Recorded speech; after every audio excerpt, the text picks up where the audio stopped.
Bonjour, je me présente, c'est Dr Badlis Rafika. Je suis diplômée de faculté de Bordeaux de France et de Valladolid d'Espagne. Je suis chirurgien dentiste hypnothérapeute. Dans cette vidéo, on va parler du deuil. Le deuil est un processus complexe dans lequel on passe par plusieurs étapes, telles que le déni, la colère, le marchandage, la dépression et l'acceptation. Alors, si ces étapes se déroulent correctement, on ne peut pas revenir en arrière. On ne doit se préoccuper que de la meilleure façon d'aller de l'avant. Je vous invite pendant cette séance à faire face aux émotions qui vous traversent, tout en vous accompagnant dans cette étape de vie à laquelle chacun est confronté un jour. Très bien. Préparez-vous pour une petite séance d'hypnose. On va commencer dans quelques instants.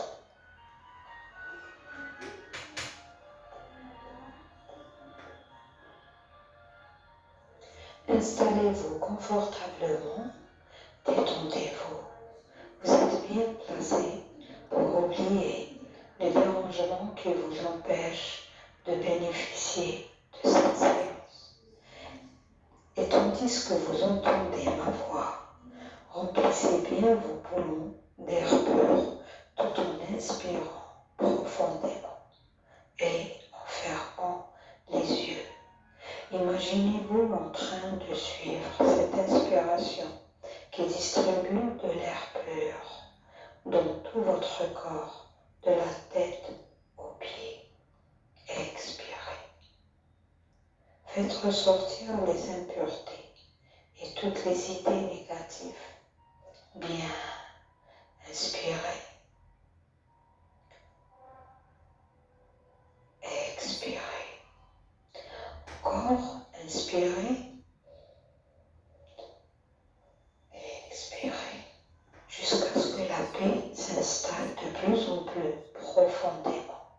Peut-être pouvez-vous imaginer l'endroit le plus merveilleux et le plus calme avec cette position confortable de bien-être, alors qu'une partie de vous se demande si vraiment la détente est complète, l'autre partie est déjà tranquillement relâchée et commence à constater que la tension est déjà éloignée, alors que ma voix s'adresse à votre inconscient qui est très attentif à mes messages et mes paroles.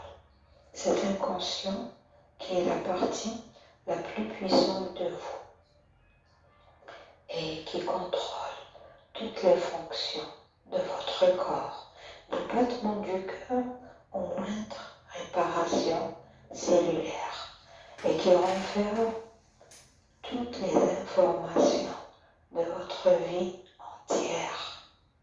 Vraiment, votre vie entière. Bien. Sentez l'air qui pénètre aux narines et écoutez ma voix qui vous suggère d'accepter ce qui vous est essentiel alors qu'une partie de vous est bien tranquille en ma présence. Détendez-vous bien. Comme vous savez, la vie nous impose des choses que nous ne pouvons pas contrôler.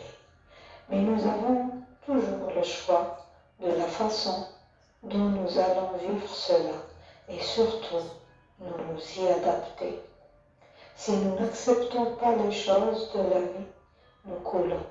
Tout au long de notre vie, nous quittons et nous sommes quittés. Nous avons à renoncer à grande part de ce que nous aimons, car nous n'avons pas le pouvoir de renoncer. Cette séance va vous permettre de bien comprendre. Il faut parfois laisser ce qu'on aime s'en aller et garder leurs souvenirs dans nos mémoires. Être apaisé ne signifie pas oublier. Je vous raconte mon histoire avec ma petite sœur que j'ai perdue alors qu'elle n'avait que 16 ans, décédée d'une leucémie. Elle a été foudroyée par cette maladie. En 4 semaines, c'était brutal. Tout avait cessé. Elle est partie. Depuis le 20 décembre 2018, je ne faisais que pleurer, jour et nuit, et je n'avais plus de goût à rien. Je ne pouvais pas réussir à surmonter cette épreuve.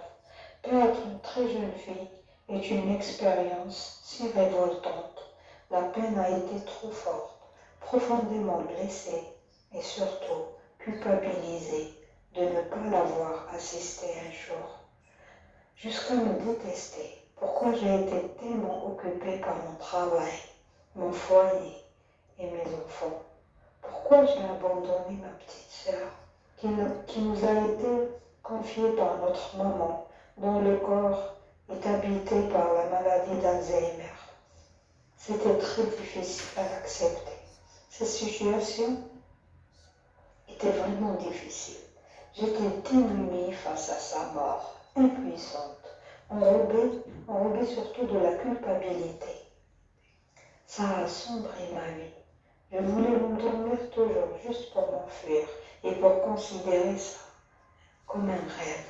Mais dès que je me réveille, je vois que je ne pourrais pas ramener la vie et chouchouter ma petite sœur.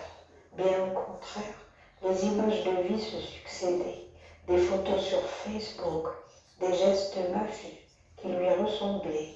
Je vivais avec et je la voyais devant moi, comme si elle était là, avec son regard qui me reprochait, et des messages, et des dires. C'était trop dur. Les dires, c'était quoi? Pourquoi? Pourquoi tu ne m'as pas sauvée? Pourquoi tu m'as laissé partir? Et à un moment, j'ai réalisé que certaines personnes peuvent rester dans notre cœur, mais pas dans notre vie. Le temps efface les blessures. C'est comme une meule de moulin qui broie toutes sortes de grains. De même, une âme saine doit être prête à accepter tous les événements.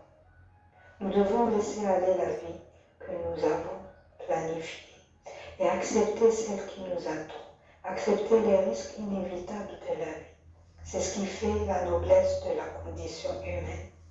Et c'est là que j'ai passé des heures et des jours à travailler sur mon deuil.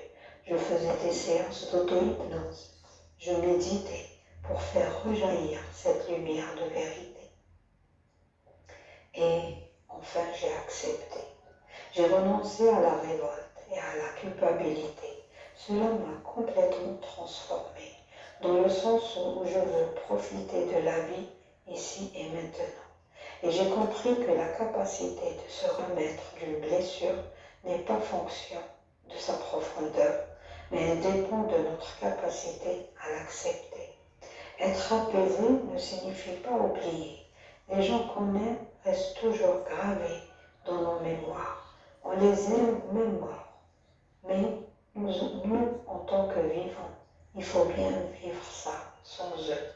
Et avec le temps et beaucoup d'événements inattendus, on arrive à trouver la paix. Et bien sûr, avec le temps, on souffre moins. C'est rassurant de le savoir. Il suffit de regarder une photo pour avoir les larmes qui montent aux yeux. Il ne faut pas avoir peur d'oublier notre être cher, car on n'oublie pas, mais on peut laisser faire le temps et vivre sa vie dans la sérénité, accepter la nouvelle vie. De nouvelles choses se présentent effectivement devant nous et la vie continue. Lorsque vous dites oui à la vie telle qu'elle est, lorsque vous acceptez ce moment tel qu'il est, vous éprouvez un sentiment d'ampleur imprégné d'une paix profonde. Alors acceptez, acceptez.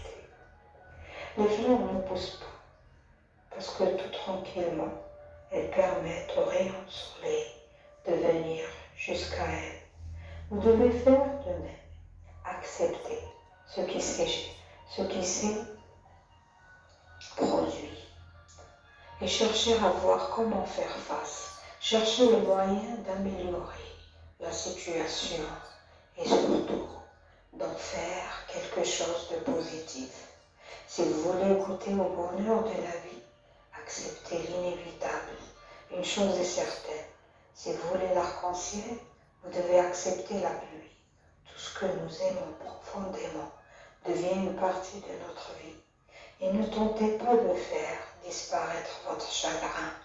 Le mot heureux perdrait son sens s'il n'était pas équilibré par la tristesse. Allumez les bougies et commencez à voir les images défiler, montrant de plus beaux moments de la vie de l'être cher.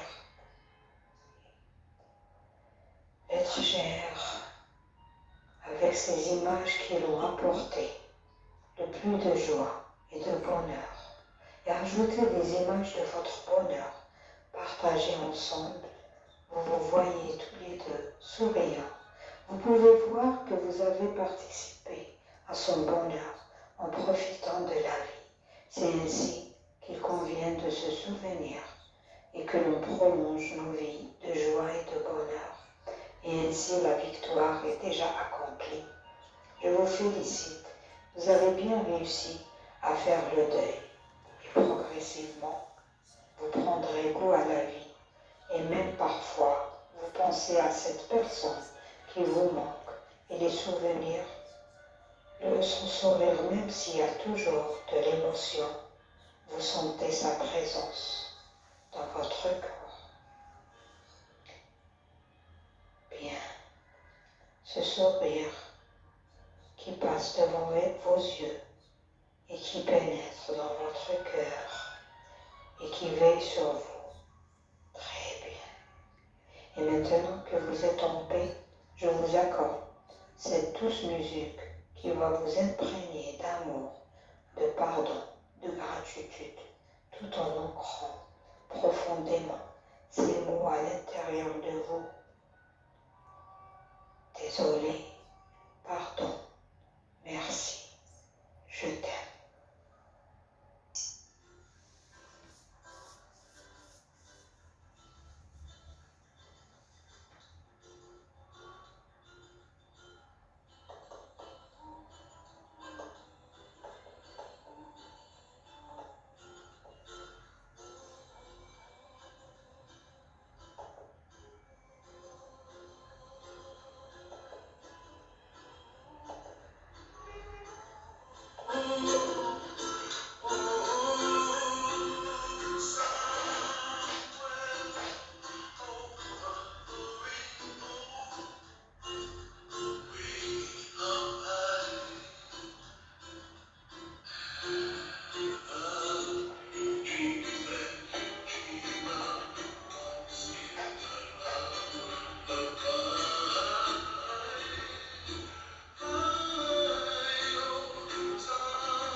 Inspirez profondément et revenez à ici maintenant.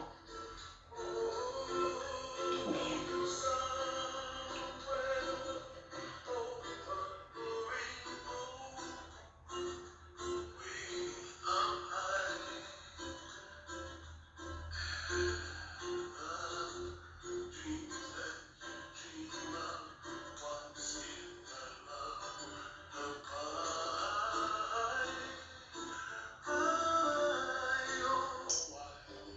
Très bien. Je vous félicite et à bientôt, Docteur Badis, pour une autre vidéo. Au revoir.